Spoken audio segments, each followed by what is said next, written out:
are back. The time is now.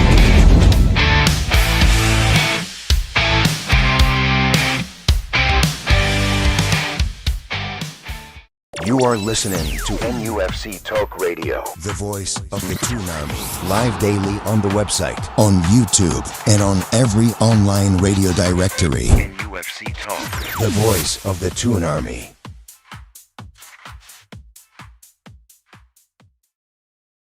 Hello, hello, hello, hello, hello. Good afternoon, everybody. This is a surprise for you, isn't it? You expected to be on your own. I did. Well, to be fair, matey, I am literally waiting for a text message to see whether my kids are going to go to the after-school club and do a bit of sewing, or they want me to collect them. Dad's taxi. So I am just literally jumping on board just to give you a hand. I may stay, I may have to go, dude. No probs, no probs. Great show this morning with you and the American Mag. Very interesting. I'll tell you something now. You two did make me laugh listening to the offside rule. You can't. Your feet aren't involved anymore. What we playing handball these days? Oh, classic! Oh, that's classic. Voldemort, handball expert. Oh, that was a classic. Absolute. I mean, like I say, it is just a joy to behold. Sometimes, I hope you. I say, it's dull here in Warwickshire. It's dismal here. Yeah, very dull. I'm sure the heights of Marseille are going to be a little bit warmer in the climate than here. Indeed, indeed. They certainly will do with atmosphere, because that is, you said yesterday, probably one of the places to be for atmosphere. It's the best atmosphere I have ever witnessed. I think German. I think it was one of the German. We had an away travel, and I can't remember. Dortmund was no. This was non-league stuff, mate. This was non-league. I went with the Leamington Spa lads. They go every year to the same place, and I can't remember the name of it. It's a small town. I'll tell you something now. 240 in the crowd. And it sounded like there was 2,040. It was phenomenal for a non-league game. So you know, sometimes certain grounds just carry the noise. And as you can see, the Olympic Marseille behind me, the Dome, is certainly one of those places that hold the sound, isn't it? It certainly is, and especially the way they choreograph the sound. They have the cheerleaders at both ends, and rousing them up, and they certainly follow the cheerleaders. Yeah, because this is one of those stadiums where they have the home fans by both ends, don't they? So you don't get an advantageous, one way or the other. You are facing the wall of the away fans. They actually have them. They're singing to one another. They'll sing one song, and then the other end sings the next line, and so on and so forth. Back and so forward. It echoes through across. Yeah. Fantastic. Yeah, it's a fantastic place to be. I mean, look. And they have all the flares, which sometimes go wrong, as they did when we were there in 2004. This was ground.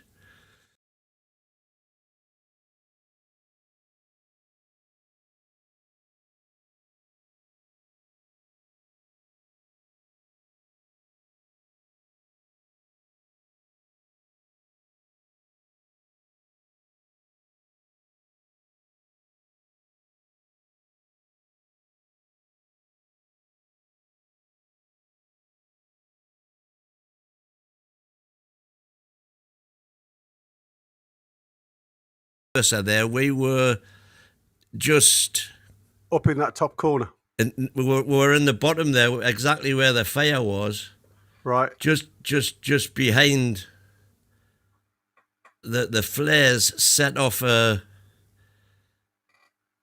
was a like a storage place of some description, and it just went up.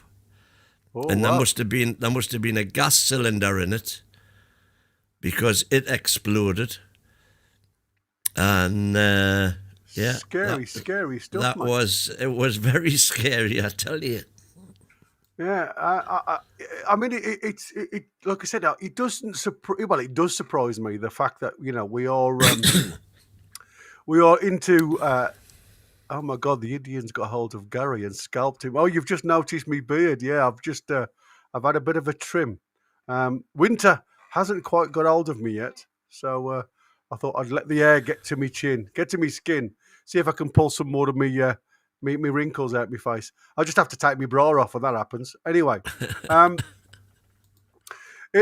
yeah, I mean, like I say, I know Chris was he's all for flares and stuff like that, but we've seen a number of situations where flares have just gone wrong, haven't we, in the past? So, yeah, I'm against it, I must admit, because, like I say, yeah, I am for the simple reason they can be pointed.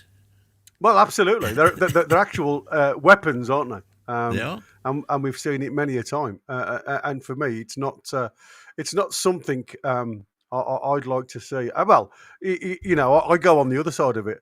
I've actually been involved in people that have had burns from said fireworks. So, like I say, when you see the damage that they can cause, and this is this is something that you have to live for life.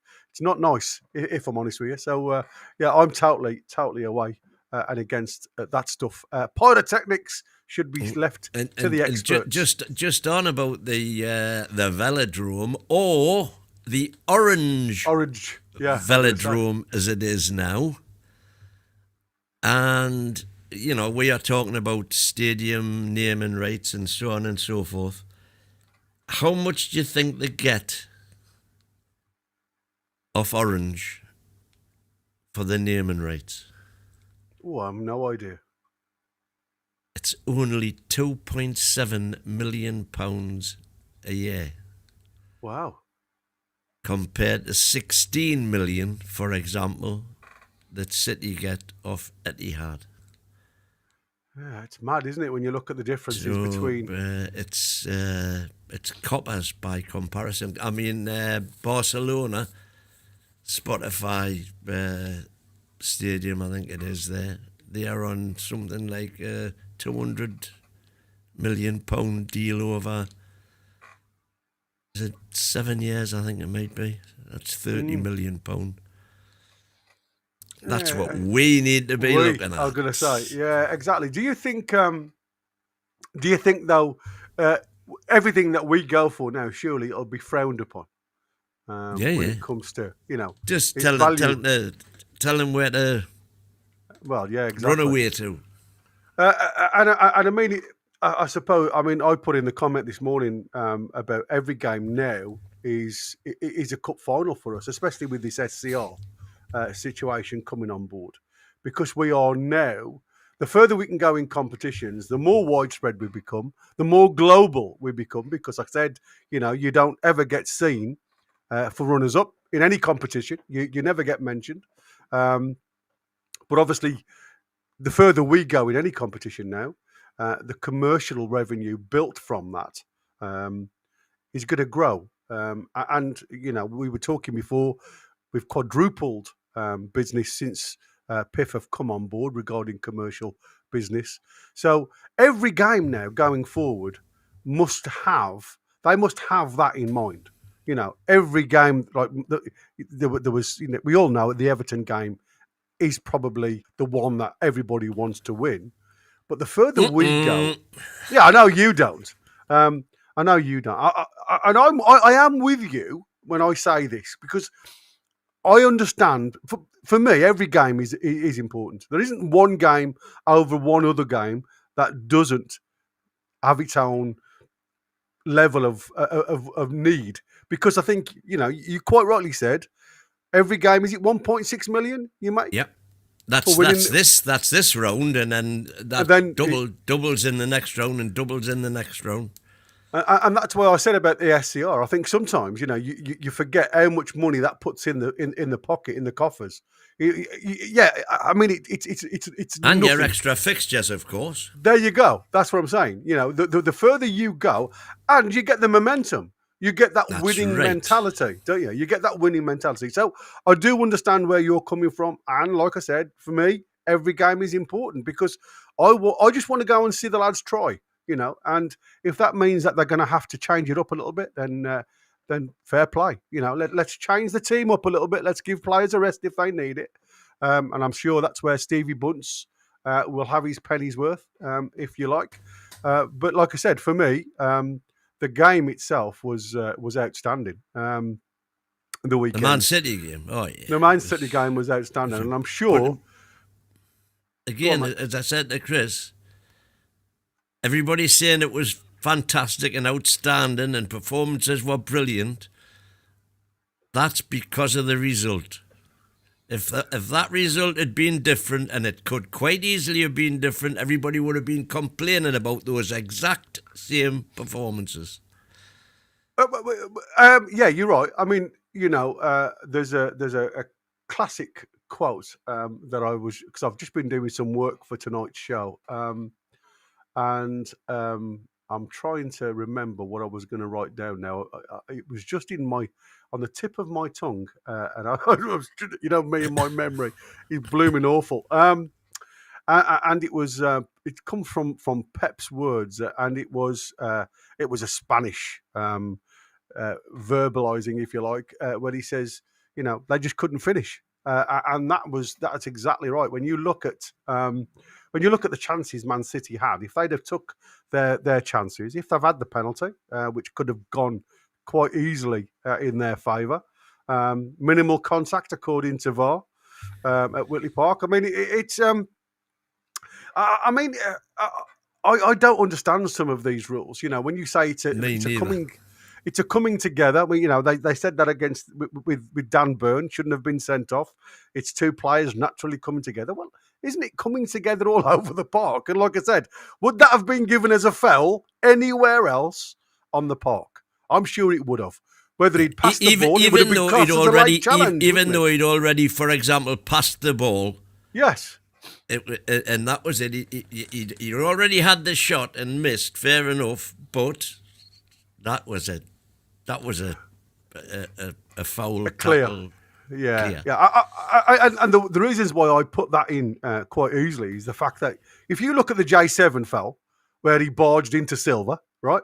Silva had kicked the ball away, and all J7 had done was just got in there and barged into him and knocked him over. Referee could have foul straight away. You know what I mean? And you start thinking to yourself, oh, that's now different to what you've just had there, surely. Chris is saying we have not played like we did against Man City against anyone this season. So if you're trying to say we've been playing like this and got bad results because of bad luck or whatever, it's not true. I'm not saying it is true. I'm not saying that's true at all. That's not what I'm saying. What I'm saying is, if we had got beat on Saturday playing exactly that way with the chances all being converted, so Man City would probably just exit, even though our XG was higher than theirs, because we missed sitters as well. If the score had read differently, all of the doubters and pessimists and so-called realists would have been saying we'd played crap, even though we hadn't played crap. And all this business, no, as long as we performed, that would have gone out the window with the result. Football is all about results. And perceptions and everything that goes along with it is the same. So that's all I'm saying is, we got a bit of fortune there on Saturday. Could have been different. Let's thank our lucky stars we got it. And let's applaud a fantastic football match where we played well.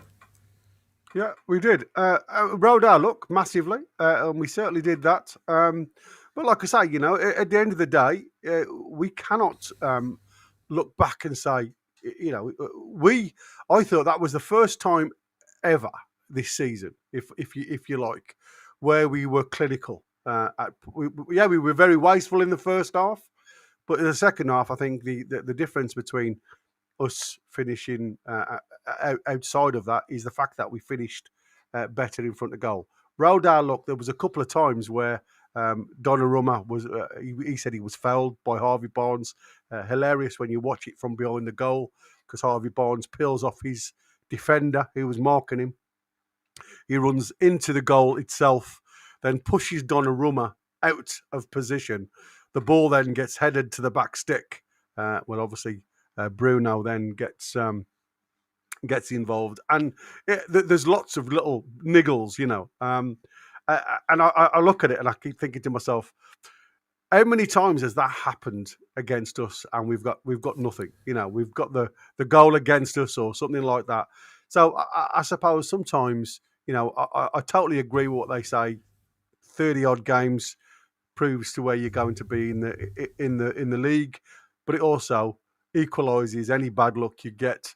You have a little bit of a rub of the green. You get the opportunities to get a couple of goals like we did. And I thought, even after, and the reasons why I thought we played well, as much as Man City piled on the forward-thinking players, if you like, never looked really in problems. We've had a lot more problems against Arsenal when we were trying to hold on to that 1-0. Arsenal looked like they could score at any minute, where I thought Man City huffed and puffed. But actually, we still looked in a bit more control, didn't we? Yeah, exactly. We held pendulum, which we didn't do on Saturday. No, we played quite narrow, to be fair, up top, which was lovely to see. The only person that went out wide was Murphy at times, and I thought, like I said, to good effect. Absolutely, and maybe that leads me on quite nicely to the man we're going to be listening to very soon. How come when we have a great result like we had the weekend, it's the players, and when we have a bad result, it's Eddie Howe? What's the difference? Are you talking about what Eddie said, or no? It's general fans' perception, isn't it? Whenever we win and have a good performance, the players all turn up, and they have a great game, and we all individually name individuals, and everybody's applauded Malik Chow. And for me, not a bad performance by any shadow of a doubt, Malik Chow, but the lad who shone for me massively was Bruno yesterday. Oh yeah, playing in that 6, 8, 10. You put him whatever he wants. He for me yesterday was the difference between both sides, both midfields, and I think that was the other thing. Our midfield, and I'm including J7. Yeah, I know you'll be happy to hear that if you're listening to me, because I know Yano often criticises me when I go against J7. But even J7 to a degree yesterday did a role for us, and that's because he became until that middle. ridiculous board. Oh. Yeah. Well, like I said, everybody was up in arms and applauding what he did when he won the ball. When O'Reilly cleared it for our first goal and it fell into the midfield, J7 did exactly what J7 needs to do and not do anything crazy or try to do something crazy. Just play the simple. Simplicity sometimes works. And it was the run from Bruno, that deep run. And then the touch from Harvey Barnes, literally that takes 4 of the Man City players out of the equation, was superb. And for me, if I was to name my 3 players from yesterday, I'd say Bruno number 1. If I was going to go Craig Hope, he'd have me 3 stars. Barnes would have my 2 stars, and Malik Chow would have my 1 star. And I often say, a winning formula is to get that spine of the team bang on. And I thought them little adjustments that Eddie Howe did yesterday, bringing Tonali out of the centre, putting him right, putting Malik Chow on the right-hand side, which is his natural position, and then obviously you've got Tino in the back. What did you think initially? Because I'm just going to have to take this phone call, mate. So we'll be back with you in a second. Okay, no probs. We will give you some match facts from this. Well, we've played obviously Marseille once before in 2003-04 when Didier Drogba beat us on his own. Beat us 2-0 at the Velodrome after the fire, and that was following a 0-0 at St James's Park. This will be the 9th time Newcastle have faced a French side away from home in European competition, and the only victory we've had in the previous 8 came against Sochaux. I don't know if you can remember that in 2005. I watched that in, I think I was in Cuba when we watched that. Marseille are winless in their last 12 European games against English sides. The last time they beat anybody was against Chelsea in 2010, and they've only scored 5 goals in those 12 games against English sides. Yet again proving the dominance of the Premier League over Ligue 1. And of course, Marseille are now managed by Roberto De Zerbi, fresh from his stint at Brighton. And Eddie's faced De Zerbi 3 times with 1 win apiece and a draw with Newcastle at Brighton.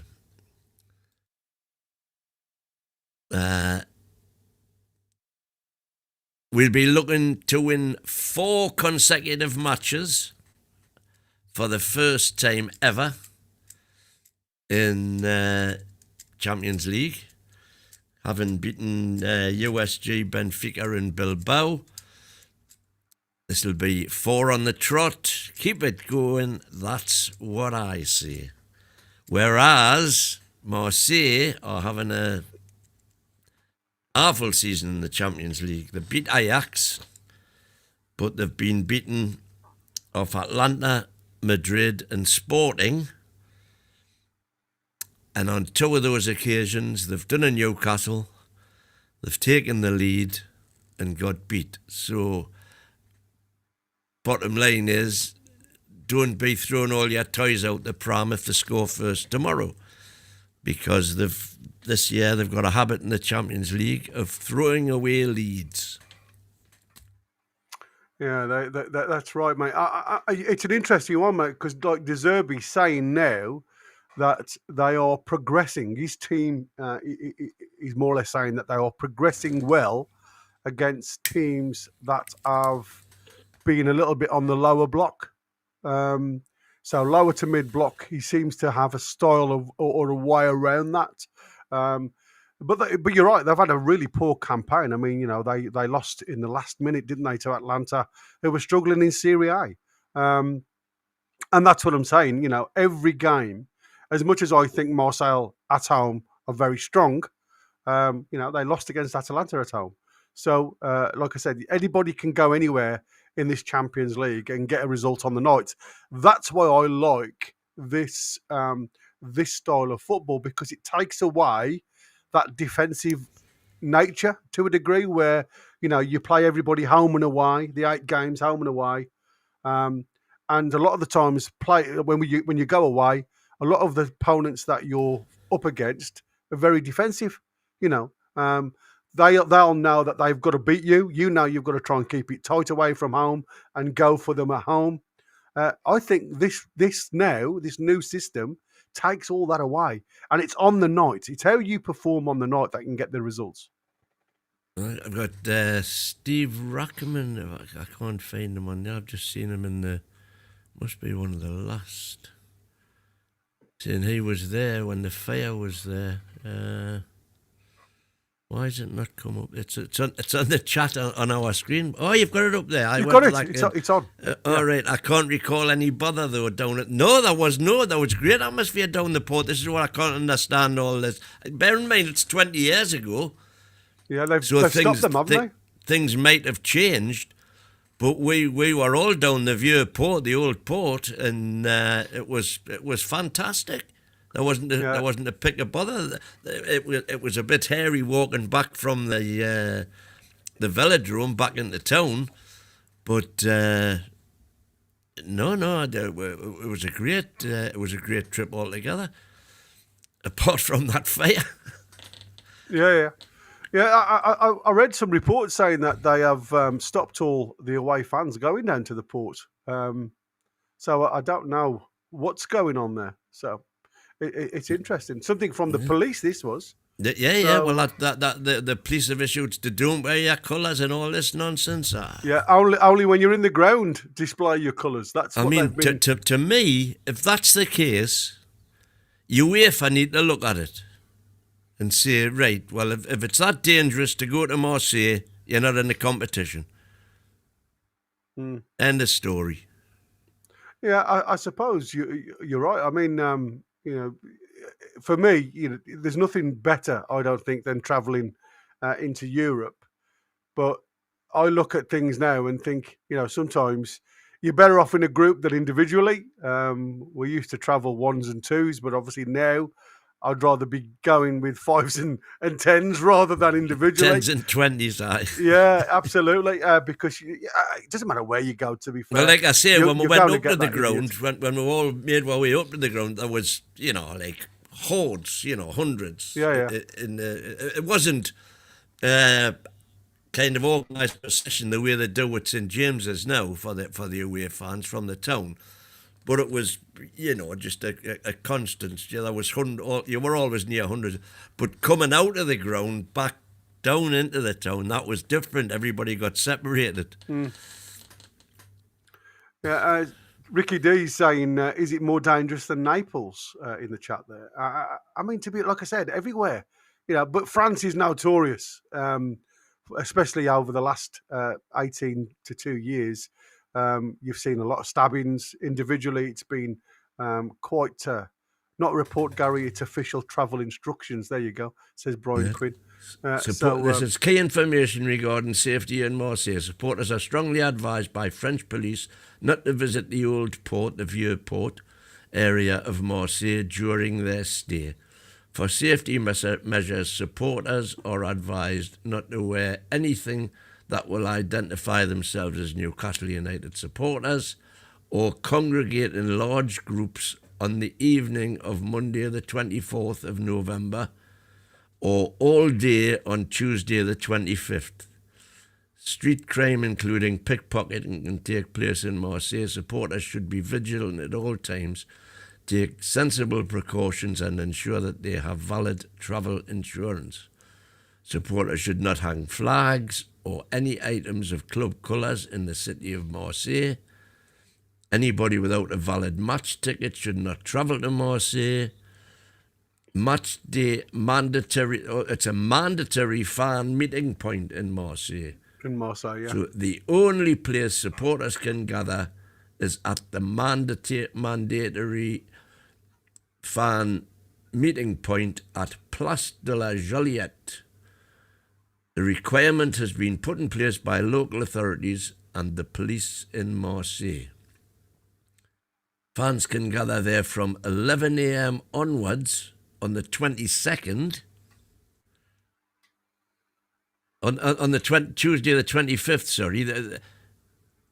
So what about the ones who are going today? Where do they go? There are a number of bars and restaurants in the vicinity of this area. Supporters will be allowed to drink at Place de la Joliette, where a DJ will be present at the meeting point.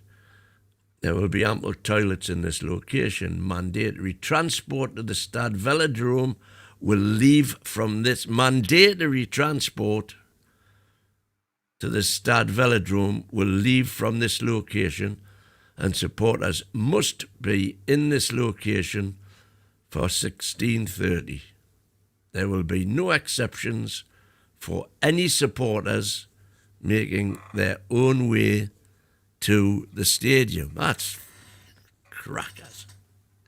Yeah, I wonder whether they've had a tip-off that they are, usually police often have spies out there and everything else. I wonder whether they've been tipped off that they were setting something up for the away fans. I'm just, the mandatory's mentioned there about 6 times in that club notice.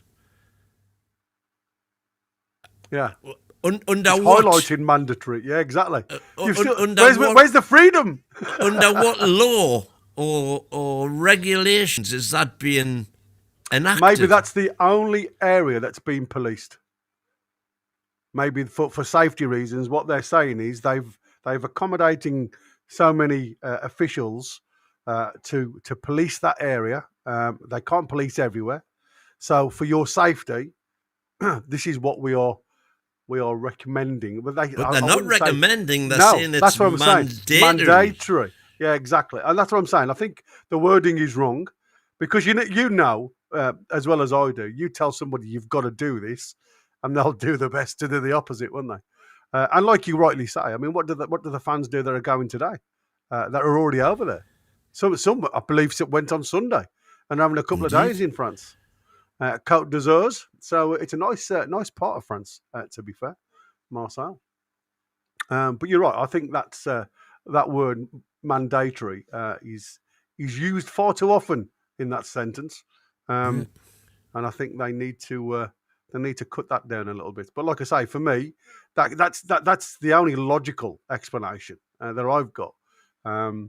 That they've got to do like the policing of one area, and that's the area that they've been asked to go to. Crackers, saying you are not allowed to make your own way to the stadium. You have to go on via the travel that's been arranged. Yeah. Again, I suppose you have to think of what they're trying to do is limit the issues that could potentially be there. But like I say, I mean, people make their own decisions, make their own rules, and we all go to these places to see a little bit more of the town. We don't always go to the same. I mean, I like architecture. When I go somewhere different, I like to go and have a walk around. Doesn't mean that I'm going to be displaying my jersey or my shirt, to be fair, wherever I go. But I wear my Newcastle stuff in Poland, and I get people come up to me and we talk about football. I mean, obviously, there's no game on. I'm sure it would have been totally different when I go over there if there was a match somewhere in Poland. But I do think it's OTT these days. I think it's worse than it used to ever be. I think the way it looks now, when it comes to football matches and rival fans, because at the end of the day, if they want to fight, the World Wide Web now, there's contact across social media. Everything can happen. Meetings can happen. If two rival gangs want to fight, they'll fight. There ain't nothing anybody can do. I don't think it's so much of that. I think that they are just saying that Marseille is too dangerous a place. And like I say, if that's the case, they should be chucked out of competition. In which Nick Pope has kept 3 clean sheets. J7 is just 1 yellow away from suspension. Yeah. And Harvey Barnes is in top form. Yeah. How do you think Eddie looks at that? We've seen. I'll go back to Tonali in the internationals where he was obviously pulled from the second game because he's one card away from suspension. Do you think Eddie would look at J7 in a similar vein? Maybe start Ramsey? Well, the only difference there is that Italy, in the situation they were in, knew that it was that there were going to be playoffs. So he would have missed the first playoff game if he'd got a yellow. So when are the playoffs? Is that March? No, it's before then, I think, because they've got to play.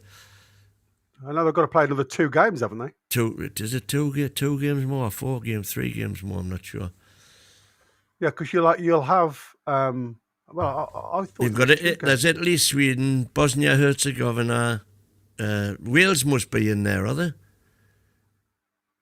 It must be. Yeah, it must be. I was getting Wales mixed up with Scotland. Lewis is saying... Oh, sorry, I'm trying to put it up. How are they allowed to play in Europe if it's not safe? Absolutely right, Lewis, I agree with you. Like Chris has just put in the chat there, I don't think it's anything to do with Marseille itself. I think it's the ultras, the like I say, these groups of people that you'll never stop. Every club has them. So, but if that's the case, and if you can't stop them, it's got to be self-policed. You've got to say, right, and you know for a fact if you do this again, we're not going to be playing in Europe anymore. And put it on their toes, because I'm sure they want to be in the Champions League, and if they get bored because of fan behaviour, as English fans were. All those years ago, we were banned for 5 years. Mm. Yeah, we were banned because of one club, not any other. That's where it goes, wasn't it? Maybe we do need to be a little bit harder on some Europe. Can you imagine that though? Can you imagine like a Spanish club knocking out the likes of Real Madrid because of their poor behaviour of fans in a stand? I mean, that would be criminal, wouldn't it? Or like say France, Marseille fans knock PSG out from future competitions because of poor behaviour. I can see that one being passed. It seems as if, like I say, back then, a lot of English clubs were labelled, wasn't it? I mean, it seemed to be England was, Britain. You didn't matter where you were the hooligan cities. That's what we were, just hooligans. And like I say, it's been a label that the UK have had for some time now. Yeah, I'm just looking to see how we're getting on here. Yeah. Meanwhile, back at the ranch, we've got to stop Mason Greenwood in his tracks. He's got 10 goals already this season in Liga. And Pierre-Emerick Aubameyang. Oh, how Arteta must be regretting getting rid of him. Or is he? Well, it's taken him a while to get over it, but... Yeah, they play quite a normal system, don't they, with De Zerbi, 4-2-3-1 fluid, favouring short build-up, high intensity pressing. There'll be no type of time on the ball for us. Like I say, this is where I often say, we've got to start slowing the game down, playing not to match them, but try and keep hold of the ball when we've got it.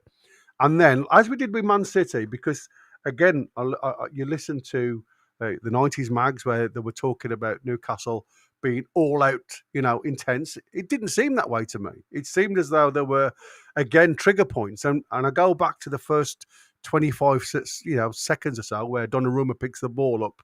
And what you get then was trigger points where, like, you all of a sudden you saw Bruno Guimaraes come out in the middle from that deep role and go and start hunting that ball, but not, at pace. It was a slow build up. And then all of a sudden, Tonali comes on the right hand side.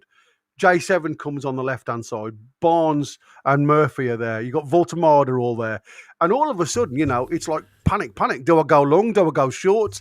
And he tries the short ball, and obviously we win it back.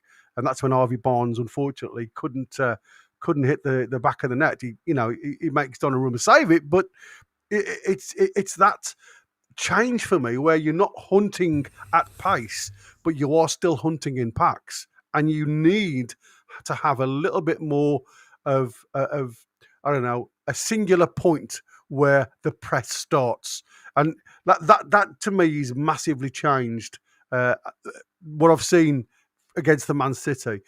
I expect a similar tactic at Marseille. To be fair, I think it'll be one of those situations where you're quite right. The likes of Mason Greenwood, they are, like I say, this progressing team on a low block, so they're not frightened to go to it. But he has, he'll change his shape to a 3-2-5 to overload the final third, a 3-1-6 when pushing forward. It's really weird when you watch them play, where you can actually see where their lineup is, because, like I say, they've gone from this 4-2-3-1 system to this 3-2-5 to this 3-1-6, because the midfield just goes and pushes onto that final third. And all of a sudden, then, they're pressing with aggression. When they lose the ball, they try and regain it quickly in that final third. So that's where I'm expecting, Newcastle to be under a lot of pressure, especially if we start playing, potentially Popey in goal. There's going to be a lot of bodies that are going to put him under a lot of pressure. So is this a game that Ramsdale should come into? Because we will be going backwards a lot of the time towards our keeper if we want to retain the ball. I wouldn't have any objection to Ramsey coming in at all. Incidentally, by the way, as per usual with these things, the presser is now being advertised live on Sky at 3:30. So not 3 o'clock as per Newcastle United, but 3:30. There you go. So you've got another 25 minutes of waffle to come. Indeed. I think we should play Sue Park, says Adnan Ali. Well, like I say, we have to rotate players. The thing for me is, we heard that Kieran Trippier had this slight hamstring strain. Afterwards, you guys were talking about Tino's interview, about what he said about leaving stuff to his dad to deal with. Obviously, we know there's keen interest from Man City for Tino. But he got ice on his shin. Obviously, he took a bit of a whack from Gvardiol, where he was wincing a little bit when he got back to his feet, heading back towards the halfway line, and then the ball comes to him. And even he said, "I didn't want it. I didn't want that ball," and he plays it all the way back to Popey. So it's like I say, I do see changes coming in. Whether he goes to a 3-4, if Lewis Hall can do it. Like I say, he cramped up terribly towards the end of the game. Again, it's out there in all the social media web pages now. So we know Lewis Hall is still struggling to do the minutes, but he certainly looked back to his best. It was great to see.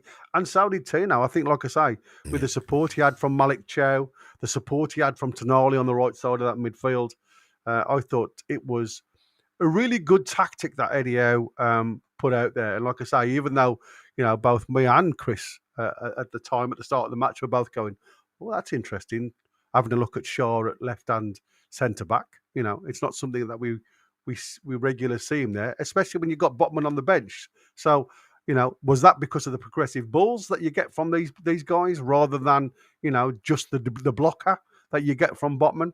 Is it more the fact that you've got somebody who can shoot from 25 yards with Chow, with Shaw? Again, you don't get that with Botman. So Eddie was looking and trying to work out a balanced system where you've got cover for the likes of Doku. You've got some players that can or are willing to have a go at at a shot from distance, playing deeper. So he was trying he was trying to earmark a lot of players that have that goal in them, rather than players that are just going to be blockers and defence.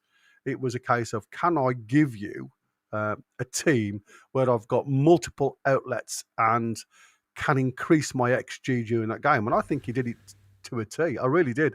And like I said, for me, the one thing that was mesmerising was the fact that we got this situation where the players have done great, but there's no words of Eddie Howe changing slightly, making slight adjustments. I don't think you've got to give credit where credit's due. We can critique, we can criticise, when it goes wrong, but surely we should praise as well when it goes right. I'm just looking at it was English fans, not UK fans. Welsh, Scottish and Irish were not banned. You're absolutely right. But what I'm saying is, UK, and that's why I said the UK was seen as the hooligan, capital of the world, if you like. But you're right. It was the English that got banned, not the rest. But I mean, for me, do you not find that strange how we blame Howe for when it goes wrong and not the players? And we praise players when it goes right and not Howe? Well, I don't find it strange at all because, as you know, they will look for anything at all to tar Eddie with that particular brigade. And good luck to them. As I say, I'm sick now to death. I'm going to stop doing it because it's a waste of time right now. At the match, asking just about everybody I see, and most of them look at us as if I'm from outer space or something. Are you crackers or what? and funnily enough, I was asking them a bit of a ride. If I had time, I was asking them a bit of a ride at it. So when do you draw the line in the sand? And again, the majority, he's certainly got the rest of the season. And I mean, that's I would say to them that's I don't think he has got the line. But they say no, he's got enough credit in the bank to get him to the end of the season. So. You see, I don't. So there is a definite difference, and I don't care what book he says. I don't know who's he's talking to at the match. I'd love to go to him one day and go around with me and ask everybody that I'm asking, because I don't pick them. I do not hand pick them, and I don't select which ones I put on. It's almost universal, which is definitely not the case online. Is it more the fact though? Like you are always going to have those people that look at the flaws. I know, and that's exactly what I mean. For me, it's not about credit in the bank though. I think we can't just keep going and looking at what he's done. We've got to look now at what we can achieve. Whether it's under Eddie Howe or somebody else, it makes no difference. We've got to have somebody that can come in and do the job. And, Eddie Howe, as bad a start as he hasn't spent £500 million the likes of Slaughter spent. And look how bad they are. They're 11th. We're only 3 points behind them. And to be fair, if we still had 11 players on the field, I think we'd have took 3 points for them off them on the day as well. I know we went behind when we got 11 players, but I do think we would have done them justice deserved. I think on the day if we had all the players on the field. He's under a lot more pressure than Eddie Howe is. I mean, you listen to some of their. I mean, to be fair, I nearly want to go. Wee, I nearly want to do that, but I'm just a bit too grown up. Bokey's at the Stadium of Lights, says Geordie Dan. Pleasure. I mean, harsh, but fair. Ricky D saying he thinks that the crowd rattled Doku. You know what? I don't think it was the crowd. I think it was just very good defensive work. We were talking before the start of the show, when we were doing the live watch along. You throw Doku down the line, he hasn't got a left foot. He's got a great right foot, and he's very much a balanced player. But if you stop that inside run, he's got very little else. And to be fair, O'Reilly, unlike the likes of Louis Hall, doesn't go down the outside a lot. He doesn't give you that supporting run where when Harvey Barnes gets stood up and Louis Hall's available, Louis Hall always gives you that option. If you want to come outside, and he'll always make the defender look at him. And if you ever look, it's that half a step to the defender's right-hand side where he's trying to keep an eye on, which sometimes both Gordon and Harvey Barnes utilise to get onto their right foot and step inside. So sometimes he's used as the decoy.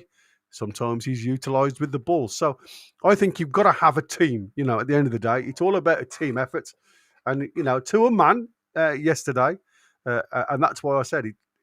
For me, it was very difficult not to give everybody like the team of the week, because togetherness on Saturday evening was there to see.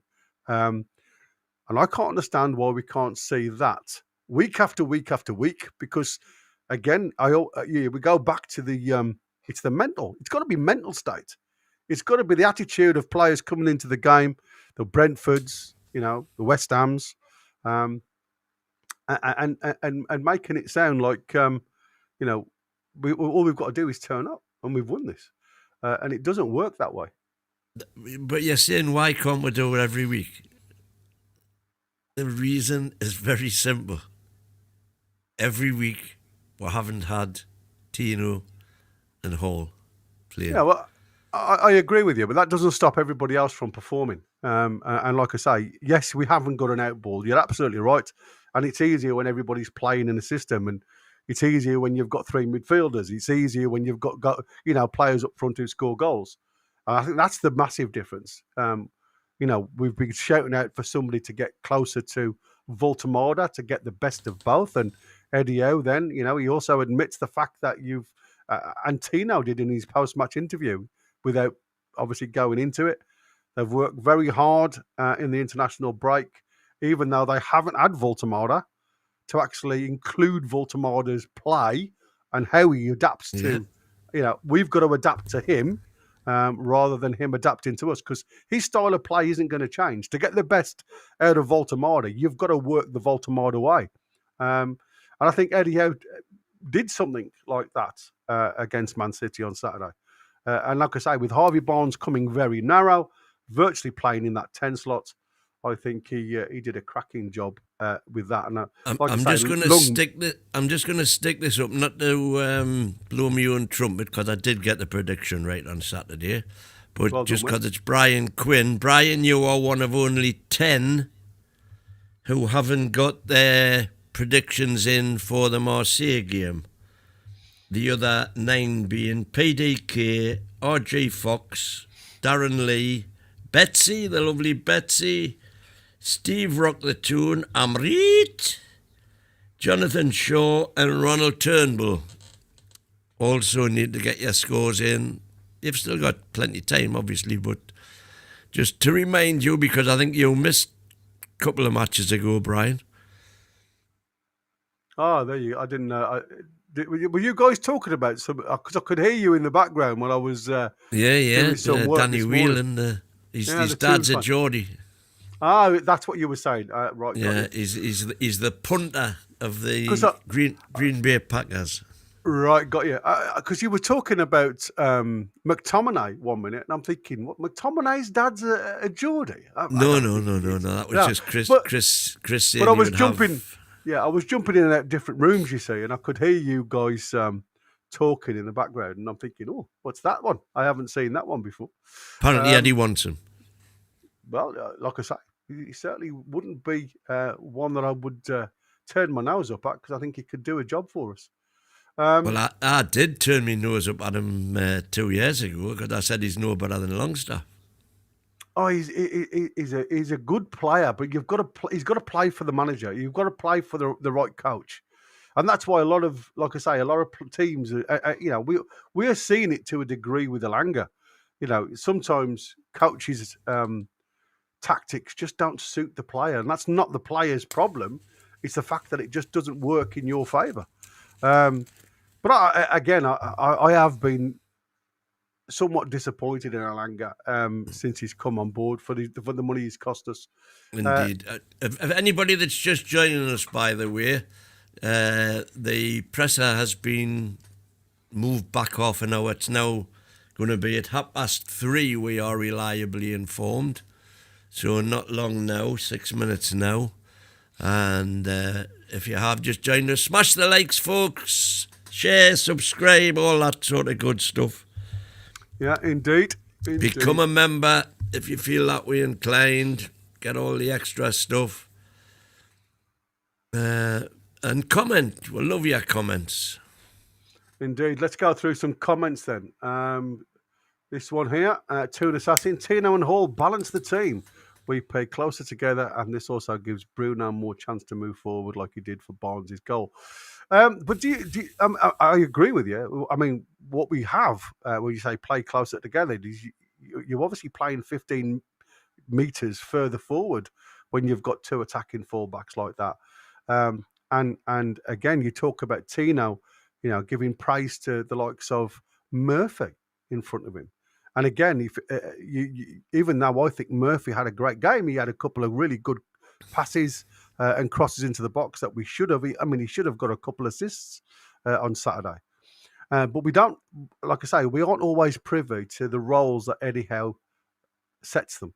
And I think, like I said, it's only post-match when you start listening to individuals. And Tino was quite open to say, I always love it when Murphy's in front of me, because I know I've got somebody who'll give me a hand. I mean, I don't know whether that was a knock towards the likes of Alanga, you know what I mean? Because sometimes a lot of this is coding. But he straight away he says, "Was I phased? Not when I've got Murphy in front of me," type of situation, because he's always going to be that body that supports. And on the other side of it, we knew Cherky wasn't going to be the main offensive attacker; it was going to be Doku. Right. I am going to have to go, matey, because my kids have just texted to say that they're not going to the after picking school. up. Okay, mate. Yeah. Thanks for coming. So I'm going to miss the presser. No problem. I'll see you all tonight at 7, where we'll have a bit more of a deeper dive at Marseille. But until then, I'll leave it up to him. It's ta-ra from me. Catch you Bye-bye later. now. Ta-ra, mate. No, so I just mean so let's get back to those chats that we were going to do. I think we should play Sue Park, give him some minutes. The guy has everything, man, and bring back Zanussi in January.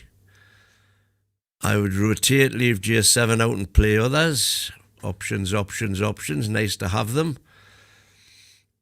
And TO 1506, we can recover with other games if we get beat. And league form is a must to climb the table. This is the old importance of the games. And why do you want to climb the table? To get in the Champions League. We're in the Champions League. Let's get as far as we can in that. Do the same in France. Ban all their clubs. They will be not happy, says Ashington. But I agree. If a place is... If we're being categorically told that a place is so dangerous that you've got to, follow rules which are not in place any other time, then this should be made an example of. The French don't like English people, period. I think I can put that myth to rest. The only thing the French don't like about the English is that they consider the English to be arrogant. And they consider them to be arrogant because English people expect foreigners to speak English. If you go to France and try and speak French, doesn't matter how bad it is, how useless you are, as long as you try, they will embrace you with open arms. Because at least you're trying. And then they will come out with a perfect English and keep you right. But to say that the French inherently dislike the English is not true.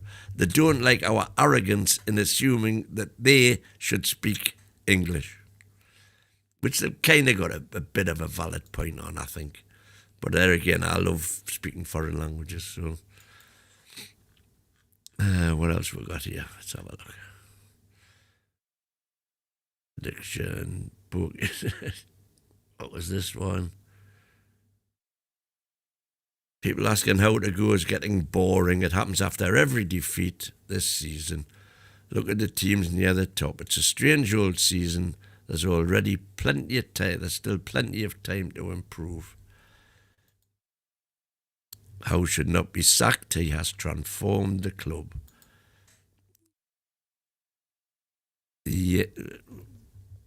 It was after the Packers game, yeah, he had the Toon shirt on. And we've now established that his dad's a Geordie. He's Irish, but his father is a Geordie. Doku spent more, Toon assassin, Doku spent more time rolling around on the ground like he was poleaxed every time he was touched. Totally owned by our players, says Toon.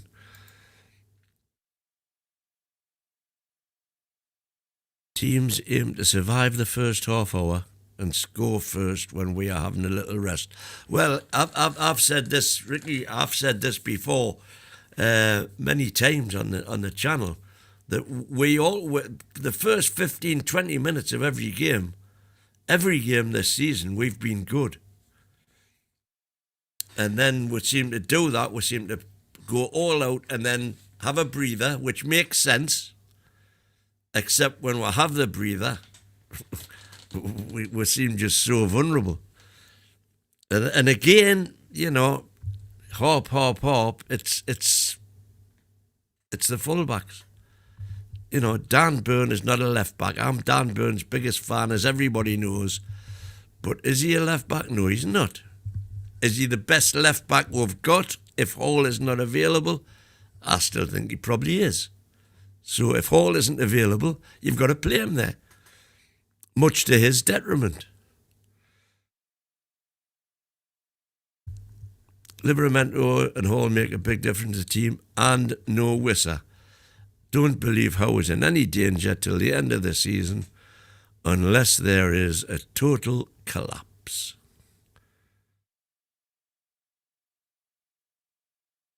Without Hall and Tino, it does make a difference. We lost games without them. We certainly did. Tino Hall balanced the team, play closer together. I think we did that one from Toon. And McTominay was always one player when I watched Man U that tried to give us all for the team.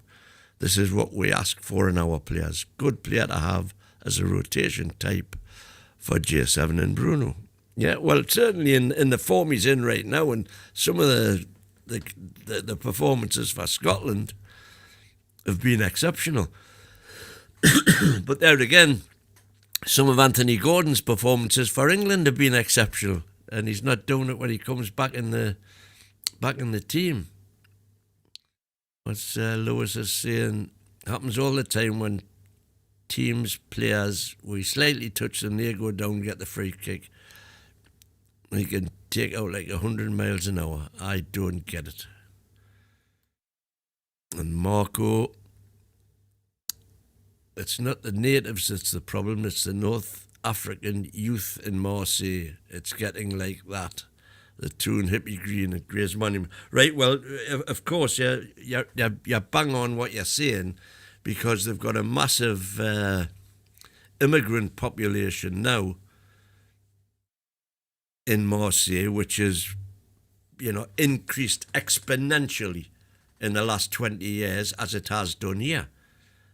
And that does cause a problem because, again, a lot of them, they're not coming into regular employment or anything like that, so that could account for all the alleged pickpocketing and whatnot that the police are warning us about.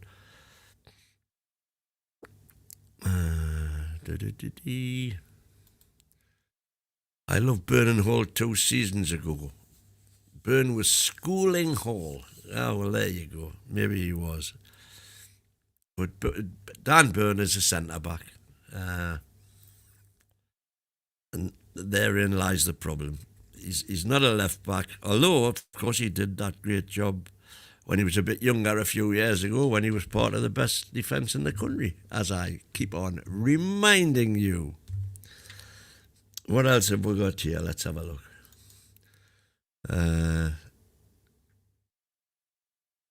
Howe is Marseille's top UCL scorer with 3 goals. They've got no serious injury worries tonight, by all accounts. And we've only got Wissa, as far as I'm aware, although Trips is still nursing this niggle, which no doubt Eddie'll inform us about. And I don't really know why we haven't got that yet, because Eddie is now on Sky Sports. So, here we go.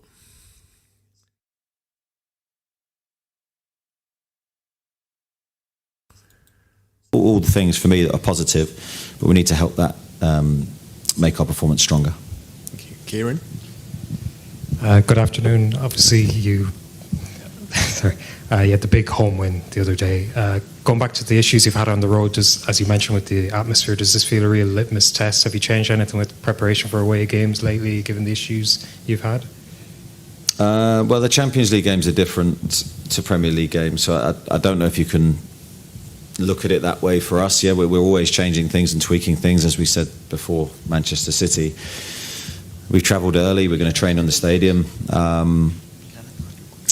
Tomorrow we'll look to prepare slightly differently, but to try and keep the players mentally engaged and ready for this game. But I think the most important decisions we have to make are how we play and how then the players implement that plan. That will always be the acid test in terms of our performances.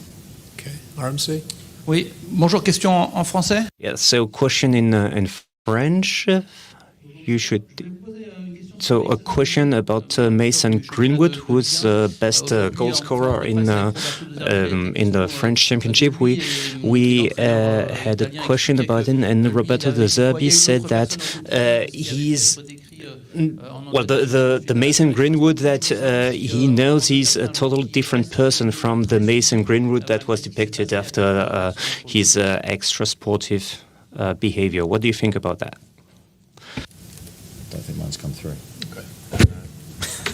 About Mason Greenwood. Mason Greenwood's a different person from the Mason Greenwood that first arrived in Marseille. What do you think of that? I think regarding Mason Greenwood, I think just talk the footballer, and that's the person that I've seen in the preparation for the game. Very, very good player. Not only a goal scorer, a goal creator, fluid in his positioning. We're certainly going to have to defend him very well. He's a man in form. So part of our plan will be trying to stop their attacking players, and he's certainly one of the very best they've got. Okay, next one. Bonjour, coach. Hello, coach. A second question in French. I would like to talk to you about Roberto De Zerbi. You've crossed him, you've known him already in the Premier League. So this morning we asked him about your team, and then spontaneously he nominated Tonali and Joe Linton as the key players. Do you also think that those two players will be the key players in the match tomorrow night? Firstly, on Roberto, yeah, I mean, someone that I really admire. Having played against his teams at Brighton, as you say, I think a forward thinker, innovator. His team's always very, very well organised. And I think I know that we have to be really well organised against his style. So looking forward to that challenge that you always have against his teams. Yeah, I think he's picked two very good players. I think the midfield battle will be key for us. We need to try and control space. We need to try and do well technically with the ball, as we did against Manchester City. So the challenge is big for us, and those players will be key. Thank you. Luke Edwards? Bonjour. You've had good performances before this season. We've had one-off good performances. How important now is it for you to get that consistency to put a run together? Because that's really been the thing that's been lacking. Yeah, no, I agree. We have played well in one-off games, both home and away. We are looking for that consistency in performance. We're looking at that feeling you have when you know you're going to perform. It's not in doubt, and we've had that for a long, long time. This is probably the first time since I've been here, where there's that element where you're hoping we perform and we bring everything together. But from past experience this season, there's no guarantee. Now we need to build our confidence to deliver that. And these games, in part, will be that acid test for us. I mean, this will be a really tough game for us. We're looking forward to that off the back of Saturday. We feel we can rise to the challenge. And then we go back to the Premier League with Everton in another tough away game. So I think we can answer a lot of questions to ourselves, most importantly, in the next two games. And that's how we're trying to set it up. Thank you. Gentleman on the front row. Marseille has only 4 points. It's a difficult situation in the standings. Do you think it could change the way they approach the game, especially in the first 10 or 15 minutes, maybe rush into attack? Is it something that you take into consideration? I think with Roberto's style, I don't necessarily think that they will change or look to get the ball forward quicker than they normally do. I think they have their way, and their way is very effective. You see the goals they've scored this calendar year is hugely impressive. So, no, I think they will be themselves, but that doesn't mean that they won't potentially attack us early in the game. We need to make sure we're ready from minute one to be there psychologically, be there defensively. As I say, as we were against, for me, one of the best teams in world football against Manchester City, that was a great game for us to come through in such a positive way, but we need to use that game. It can't be in isolation, and we need to perform with the same mentality that we did. Okay, Dominic. Hi. Okay, Eddie Howe, they're talking in Marseille. They take on Marseille tomorrow. Newcastle, they've had a good start, won 3 out of 4. Another win will go a long way to securing a top 8 finish in the Champions League group phase.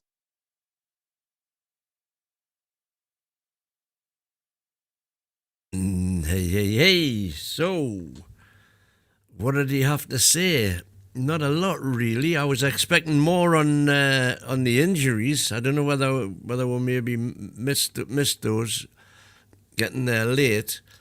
But because we've had suggestions in the chat that Howe should maybe be rested because he's obviously not fully match fit yet. So we don't want to crock him before he gets match fit. That would depend for me on whether or not Trippier is fit. Because if Trips is fit, I would just stick Tino on the left and Trips on the right. But if Trips isn't fit, then you've got to play Dan Burn left back. And we all know what that could entail.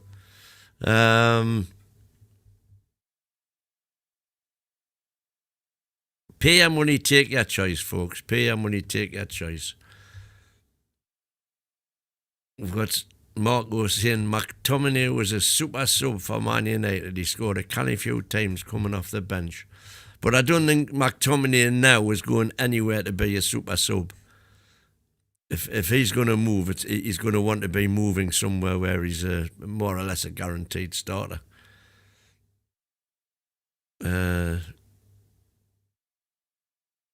Good question. That's tonight. That Everton Man U tonight. Do we want Everton to get someone at Man U? Or I think the perfect result's a draw, actually. That's what I'll be hoping for. So that there's neither of them going to get, any further away from us, as it were. It'll be 2 points dropped for them both, as opposed to 3 points won for one of them. That would be my ideal situation there. McTominay was the best player last season, and indeed he was. But Serie A, and, said it a million times, Serie A isn't the fact that he couldn't perform, and some would argue didn't get the opportunity to perform in the Prem at Man U, and he's went and lit things up in Italy, just shows the difference between the two, I think. So we also should be getting, I believe, normally there's a player comes on as well. But right now, that ain't shown on the Newcastle website. So I'm just getting a message from our illustrious producer saying he doesn't think it's that the club are showing it. So that would appear to be it, folks. The website stopped streaming everything, the NUFC website. So that's it until this evening, folks. We will see you at 7:30 tonight, when we'll be keeping an eye on the Everton score, obviously. Where is that? There we go. Hit the thumbs up, please. We've got, 300 odd watching now, and we've only got... How many have we got? Let's have a look. Only got 90 likes. Come on, folks. Not even half. Hit the like button. Do me a favour. Help spread the word. And we'll be seeing you at 7:30 tonight. We're out of here. How are the lads?